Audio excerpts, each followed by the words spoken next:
Hello and welcome to Kartut's Tomb, the third wing of the Tombs of Terror. My name is Sir Regis Jack Beard.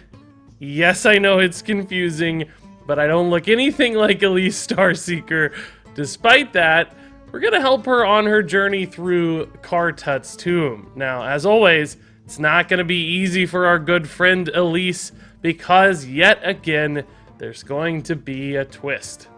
The twist this time around is the Plague of Death, which means at the beginning of the game, both sides of the board will get an Eternal Tomb, which is a minion in a dormant status that will be summoned once the requisite number of friendly minions die. So if it's a 6-mana minion, 6 friendly minions will have to die for it to be summoned. Now keep in mind, you need to be very careful when killing opposing minions. If you trigger your opponent's Eternal Tomb on your turn, that means when you hit the end turn button, that minion will be able to attack immediately. Alternatively, if you leave up the final minion and they have to trade it in, there's going to be a little bit more of a delay for when that minion gets summoned and when it can actually influence the game. Just be aware of which minions are dying, when they're dying, and how you can use that to your advantage. Yeah, that looked like a lot to manage, but Elise is pretty well equipped for the task here. She's got some hero powers, some signature treasures that'll help, so let's walk through some of the most useful ones. Elise has 6 signature treasures, some of which will have to be unlocked. You'll start with Starseeker's tools at a base level, but I really recommend unlocking Elise's machete as soon as possible for a big power spike. This enables you to control the board a ton, and summoning all of these 2/2 treants with Rush mean you'll be activating your Eternal Tomb much sooner. And then my favorite treasure for Elise is the Junior Navigator or the Senior Navigator once you've upgraded it by defeating all 4 Plague Lords. Both of these minions allow you to multiply your spell effects by targeting them. So for instance, if you cast a Power Word Shield on your Navigator, that's going to give you 2 additional Power Word Shields in hand, adding up to lots of health and lots of cards drawn. And it's not too difficult to build a deck to support this with tons of buff cards. And in fact, you could even use one of Elise's hero powers to support your navigators. There are 3 hero powers to choose from, but my favorite is Starseeker, which you'll unlock fairly quickly. This one enables you to create moonfires in your hand simply by casting spells. What that means is if you build a buff deck for your navigator, you can add lots and lots of moonfires to your hand, and you can even target your own navigator with these moonfires, enabling you to create more moonfires in your hand for pseudo-infinite damage as long as you can keep your navigator at a reasonable health total.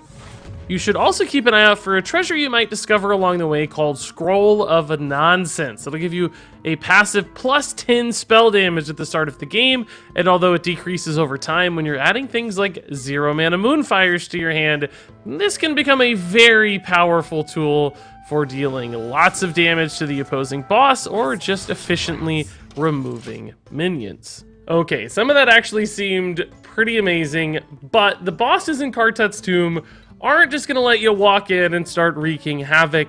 They're going to fight back a little, and I want to warn you about some of the encounters that might give you the most difficulty.